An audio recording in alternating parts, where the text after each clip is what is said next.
E aí, pessoal, tudo bem? Aqui é o professor João. Hoje a gente vai falar um pouquinho sobre propriedades periódicas. Espero que vocês estejam todos bem aí e bora para nossa aulinha. Bom, pessoal, então é o seguinte, hoje a gente dá continuidade, né, ao assunto da tabela periódica que a gente falou no vídeo anterior e a gente vai comentar um pouquinho sobre quais propriedades a gente consegue prever de acordo com a posição do elemento químico na tabela periódica, beleza? Então bora lá falar um pouquinho sobre essas propriedades. Bom, a primeira delas, e eu considero inclusive a mais importante, é o raio atômico, tá? O que o raio atômico diz? O raio atômico seria a distância entre o centro do átomo, ou seja, o núcleo, e a última camada eletrônica com elétrons desse átomo, certo? Então, o raio atômico vai indicar, basicamente, podemos dizer assim, o tamanho do átomo, beleza? Então, aqui, o que acontece? Esse raio atômico, ele sempre vai aumentar quanto mais para baixo o elemento químico tiver em uma família e quanto mais para a esquerda o elemento químico estiver em um período. Por que isso? Porque veja bem, quando eu tenho um elemento químico na primeira família da tabela periódica, né, todos eles vão ter o mesmo número de elétrons na camada de valência. A gente aprendeu isso na aula passada, certo? No entanto, quanto mais para baixo ele tiver, mais camadas eletrônicas ele tem. Por quê? Porque o elemento que está no segundo período da tabela periódica, ele tem duas camadas eletrônicas com elétrons. O elemento que está no terceiro período da tabela periódica tem três camadas eletrônicas, né? Na quarta, quatro camadas eletrônicas. Então, perceba, à medida que você vai descendo na tabela periódica, a quantidade de camadas eletrônicas aumenta. Ou seja, o tamanho do átomo vai aumentar também. O seu raio atômico vai aumentar. Beleza? Agora veja só, quando nós temos elementos químicos de um mesmo período, todos eles têm o mesmo número de camadas, né? Então veja bem, ó, esse terceiro período aqui, todos os elementos aqui têm três camadas eletrônicas, né? Então como que a gente vai saber qual apresenta o maior raio e qual apresenta o menor raio? Olha só, o que acontece?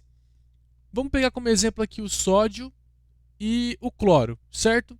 O sódio e o cloro, eles têm três camadas eletrônicas, afinal de contas, eles estão no terceiro período da tabela periódica. Porém, no sódio nós temos 11 prótons no núcleo, ou seja, nós temos 11 prótons atraindo três camadas eletrônicas. E no cloro nós temos o número atômico 17, ou seja, ele tem 17 prótons atraindo três camadas eletrônicas. Então, o que isso significa? Que o elemento químico que tem menos prótons atraindo a mesma quantidade de camadas eletrônicas, ele vai ter uma força de atração menor para essas três camadas, né? Ou seja, 11 prótons tem menos força para atrair três camadas do que 17 prótons. 17 prótons é mais prótons, então ele consegue atrair com mais força essas três camadas eletrônicas. Ou seja, o sódio ele vai ter um raio atômico maior que o cloro, certo? Por quê? Porque ele tem menos prótons no núcleo para atrair a mesma quantidade de camadas eletrônicas, certo? Então, isso significa o quê? Que em um período, quanto mais para a esquerda tiver o elemento químico, maior o seu raio atômico. E em uma família, quanto mais para baixo estiver o elemento químico, maior o seu raio atômico, certo? Bora lá para o próximo. Então, veja bem, a segunda propriedade periódica que a gente vai estudar nessa aula é a eletropositividade. O que seria eletropositividade? Seria a capacidade que o elemento químico tem de perder elétrons, tá? Quanto maior o raio atômico, maior a tendência desse elemento químico de perder elétrons, certo? Por quê? Porque veja bem, aumentou a distância do núcleo para a última camada, menor a interação desse último elétron com o núcleo do átomo.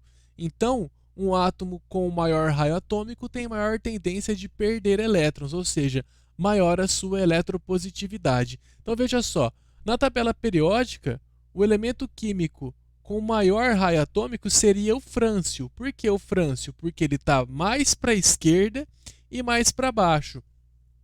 E, consequentemente, ele vai apresentar também a maior eletropositividade, ou seja, a maior tendência de perder elétrons, certo? Bom, se a eletropositividade é a tendência de perder elétrons, a eletronegatividade é a tendência de ganhar elétrons. E aí acontece o seguinte, quanto menor o raio atômico, maior a tendência do átomo de ganhar elétrons, de receber elétrons. Só que é importante a gente destacar uma coisinha aqui. Tanto na eletropositividade quanto na eletronegatividade, a gente não vai incluir os gases nobres, tá bom? Esses caras aqui da família 18, do grupo 18 da tabela periódica. Então, por enquanto, esses caras aqui não participam dessas nossas duas propriedades periódicas que a gente estudou até agora. Então, eletropositividade e eletronegatividade, os gases nobres não apresentam. Por quê? Porque os gases nobres, eles não têm tendência nem de ganhar e nem de perder elétrons, até por isso o nome nobre, né? Ele não vai se misturar, ele não vai ter tendência nem de perder e nem de ganhar elétrons. Isso significa que em uma reação química ele nunca poderá perder e nunca poderá ganhar? Pode ser que aconteça, mas em condições extremas, condições específicas, certo? Mas de um modo geral eles não vão perder e não vão ganhar elétrons. Então por isso que eles não apresentam nem eletropositividade e nem eletronegatividade. Então esse seria o nosso parênteses aqui. Então é o seguinte, aqui, como eu acabei de falar, né, família 18 não vai apresentar eletronegatividade. Então veja bem, se a eletronegatividade, que é a tendência de ganhar elétrons, aumenta de acordo com a diminuição do raio atômico, então quanto mais para a direita e mais para cima, né, na tabela periódica, menor vai ser o raio, ou seja, maior vai ser a sua eletronegatividade. Então, o elemento químico mais eletronegativo que nós temos seria o flúor, né? Lembrando, mais uma vez, repetindo que os gases nobres não apresentam eletronegatividade nem eletropositividade. Por quê? Porque eles são estáveis e não recebem e nem perdem elétrons, certo? Bora continuar. Blau. Agora aqui, nossa terceira propriedade periódica é a afinidade eletrônica. O que seria a afinidade eletrônica? Seria a energia liberada por um átomo no estado gasoso quando ele recebe elétron. Então, toda vez que um átomo no estado gasoso recebe um elétron, ele acaba liberando energia. E aí, quanto maior a eletronegatividade, ou seja, maior a tendência que o elemento tem de ganhar elétrons, maior a energia liberada quando ele recebe, tá bom? Então aqui ele vai caminhar de acordo com a eletronegatividade. Aumentou a eletronegatividade, aumentou também a afinidade eletrônica, certinho? Então aqui o elemento com maior afinidade eletrônica é o flúor. Porque quando ele recebe elétrons, ele vai liberar mais energia que os demais elementos químicos. Certinho?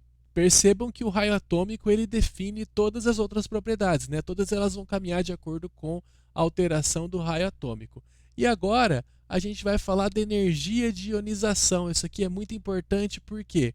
Porque aqui é uma propriedade que vai entrar os gases nobres. O que acontece é o seguinte, os gases nobres eles não perdem nem recebem elétrons espontaneamente. Só que, como eu já citei para vocês, existem algumas condições extremas em que esses elementos químicos eles vão ganhar ou perder elétrons, né? Então, são nessas condições extremas que a gente vai trabalhar agora, que seria, no caso, a energia de ionização, tá? O que seria energia de ionização? A energia de ionização é a energia necessária para retirar um elétron de um átomo no estado gasoso, né? Então, a afinidade eletrônica é a energia liberada quando esse átomo ganha. Então, o átomo ganhou elétron, pegou o elétron, liberou energia, certo? Agora, para um átomo perder elétrons, é necessário que ele absorva energia, certo? E quanto menor o raio atômico, maior a energia necessária para tirar esse elétron. Por quê?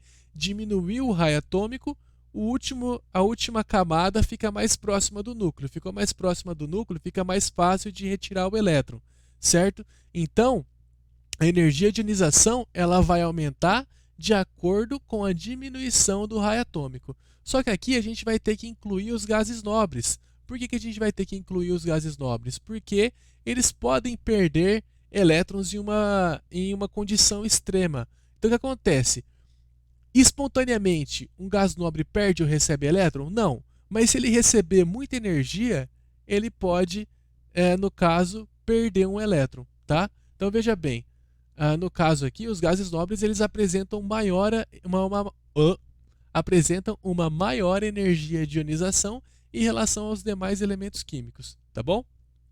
Bora continuar. Então, ó, retomando, tá? Retomando. Raio atômico, vamos até voltar lá. O raio atômico, né, é a nossa principal propriedade periódica. Por quê? Porque quando o raio atômico aumenta, a tendência de perder elétrons dele também aumenta. Então, um átomo com raio atômico muito grande tende a perder elétrons em uma reação química. Por isso, nós dizemos que ele apresenta uma alta eletropositividade, certo? Consequentemente, à medida que o raio atômico diminui, a tendência desse elemento químico é o quê? Ao invés de perder elétrons, é dele ganhar elétrons. Então, diminuir o raio atômico, ele não tende a perder, ele tende a ganhar elétrons. Só que toda vez que um átomo recebe esse elétron, ele libera energia. Então, um átomo que apresenta uma maior eletronegatividade, ele apresenta uma alta afinidade eletrônica, que significa o quê? Que quando ele ganhar esse elétron, ele vai liberar energia, certo? Consequentemente, se ele tem uma maior tendência de ganhar elétron, é difícil tirar elétron dele, né? Então, para tirar elétron dele, ele vai precisar absorver muita energia. Lembrando que os gases nobres eles vão entrar somente aqui nessa propriedade periódica, porque eles não perdem nem recebem elétrons naturalmente, mas é possível retirar elétron de um gás nobre, contanto que essa energia aqui seja muito alta. Beleza? Bora para o próximo. E aí aqui nós temos o raio iônico, certo? O que seria o raio iônico? Seria a alteração do raio de acordo com a formação de íons, tá? Então, toda vez que um átomo perde elétrons, o seu raio diminui, né? Ele vai perder elétron, a tendência do raio é enxugar, é diminuir. Toda vez que um átomo recebe elétron, a tendência do raio atômico é aumentar, certo? E aí veja bem, aqui nós temos dois exemplos. No primeiro eu peguei o átomo de ferro, né? E aqui coloquei uma reação onde ele perde um elétron. Então, o ferro se transformou no ferro mais um, porque ele perdeu um elétron. E aqui foi necessária uma energia de ionização. Então, veja bem, eu tenho um átomo de ferro. Né? Eu tenho um átomo de ferro aqui. Quando ele perde o elétron, o raio atômico dele vai diminuir, certo? Então, perdeu o primeiro elétron, o seu raio diminuiu, certo? Toda vez que um átomo perde elétron, o seu raio diminui. E aí nós temos esse ferro que já perdeu um elétron, perdendo um segundo elétron. E aí a gente vai precisar de uma segunda energia. Então, é necessário uma energia para retirar o primeiro elétron e é necessário uma energia para retirar o segundo elétron. O que nós temos aqui? Que sempre a energia para retirar o segundo elétron é maior do que a primeira. Por quê? Porque o núcleo já diminuiu. O núcleo não, perdão. O raio já diminuiu. O raio atômico já diminuiu. E quanto mais ele diminui, mais difícil é de tirar o próximo elétron, certo? Então, a energia de ionização 2 aqui é maior do que a energia de ionização 1. O mesmo vai acontecer aqui, ó. O alumínio perdeu o primeiro elétron, precisa de uma energia 1, né? Esse átomo de alumínio que se transformou no íon, que já teve o seu raio diminuído, vai perder o segundo elétron, precisa de uma energia 2. Depois de perder o segundo elétron, ele vai perder o terceiro ainda, e vai precisar então de uma terceira energia de ionização. Então veja bem, esse átomo ele foi perdendo elétrons e o seu raio foi diminuindo, né? Então ele foi diminuindo, diminuindo, diminuindo, e quanto mais ele diminui, maior energia necessária para retirar o próximo elétron. Então aqui a terceira energia de ionização é maior do que a segunda, que é maior do que a primeira, tá bom? Então quanto menor o raio iônico, maior a energia de ionização. Belezura? Pessoal, bora fazer um exercício então para aplicar esses conteúdos? Então diz o seguinte: efetue a distribuição eletrônica dos átomos de cálcio e bromo e responda as questões a seguir. Qual apresenta maior raio atômico, maior eletropositividade, maior eletronegatividade, maior afinidade eletrônica e maior energia de ionização? Seguinte, como que a gente vai fazer isso? Então, primeiro, como o próprio exercício já falou, temos que fazer a distribuição eletrônica, né? Então, aqui, efetuamos a distribuição eletrônica do cálcio e do bromo, e a partir dessa distribuição eletrônica, nós percebemos que que o seu subnível mais energético é o 4s2, ou seja, ele é um elemento químico representativo.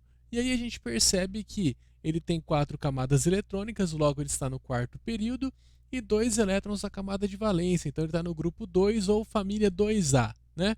O bromo 35, a sua distribuição eletrônica indica o subnível 4p5 como mais energético, ou seja, ele também é um elemento representativo. Bom, como ele tem 4 camadas eletrônicas, a gente pode notar em sua distribuição, ele está no quarto período e ele tem 7 elétrons na camada de valência. Por quê? Porque a sua camada de valência é a quarta. Tudo que tem o 4 na frente é a sua camada de valência. Então ele tem 2 elétrons aqui, 5 aqui, totalizando 7. Ou seja, ele está na família 7A, também conhecida como grupo 17. Então o que a gente pode notar é que ambos estão no mesmo período da tabela periódica, ou seja, na mesma linha horizontal da tabela periódica, certo? E aí a gente pode lembrar que, com relação ao mesmo período da tabela periódica, quanto menor o seu número atômico, ou seja, quanto mais para a esquerda o elemento está, maior o seu raio atômico. Então veja bem, comparando os dois, ambos têm a mesma quantidade de camadas eletrônicas, ou seja, ambos estão no mesmo período. Só que o cálcio, ele é um elemento químico que tem 20 prótons no núcleo, enquanto que o bromo tem 35 prótons em seu núcleo. Ou seja, tem o mesmo número de camadas, só que aqui ele tem 20 prótons atraindo essas camadas e aqui ele tem 35. Consequentemente, o cálcio tem o maior raio. Se o cálcio tem o maior raio, ele tem a maior tendência de perder elétrons, ou seja, ele tem a maior eletropositividade, certo? Consequentemente, o bromo tem o menor raio, então ele tem maior tendência de receber elétrons. Ele tem uma maior eletronegatividade. Consequentemente, ele também tem uma maior afinidade eletrônica e tem uma maior energia de ionização. Então, quando a gente compara dois elementos químicos, sempre quem tem maior raio tem maior eletropositividade.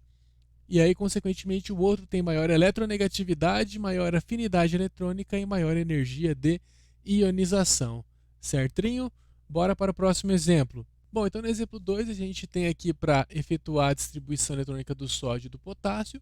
E basicamente nós vamos responder as mesmas perguntas do exemplo 1. Né? Então vamos lá continuar a resolução desse exercício. Então aqui nós temos a distribuição eletrônica do sódio e do potássio. E a gente já percebe de cara que ambos são elementos químicos representativos. Por quê? Porque ambos terminam com o subnível S mais energético. Né? Bom, e aí a gente percebe aqui que o sódio tem 3 camadas eletrônicas, a camada 1, 2, 2 e 3. Então ele tem 3 camadas eletrônicas, logo ele está no terceiro período. E aí aqui nós temos o sódio 1, 2, 2, 3, 3, 4. Então ele tem 4 camadas, ele está no quarto período. Então eles são elementos químicos de períodos diferentes, né? Porém, esse cara aqui está na família 1A da tabela periódica. Por quê? Porque em sua camada de valência tem um elétron só.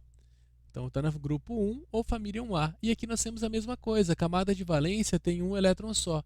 Então ele também está na família 1A. Ou seja, eles são de períodos diferentes, porém eles são da mesma família. Então a gente tem que comparar elementos de uma mesma família. Então veja bem, ó, aqui nós temos um terceiro período, aqui nós temos um quarto período. Ambos estão na mesma linha vertical da tabela periódica, né? Então vamos lembrar lá que quanto mais para baixo ele está na família, maior o seu raio. Por quê? Porque quanto mais para baixo ele está, mais camadas eletrônicas ele tem. Então aqui ele está no terceiro período, ele tem 3 camadas eletrônicas. E aqui ele está no quarto período, ele tem 1, 2, 3, 4 camadas eletrônicas. Então qual é o elemento de maior raio? O potássio. Se ele tem o maior raio, ele é mais eletropositivo, né? Consequentemente, o sódio tem o menor raio, então ele é o mais eletronegativo. Se ele é o mais eletronegativo, ele tem a maior afinidade eletrônica, ou seja, ele libera mais energia quando ele recebe um elétron. E ele apresenta a maior energia de ionização, ou seja, precisa de mais energia para retirar um elétron de um átomo de sódio do que retirar elétron de um átomo de potássio. Certinho? Pessoal, espero que vocês tenham compreendido a aula de hoje. Beleza? E a gente se vê na próxima aula. Um forte abraço e até mais.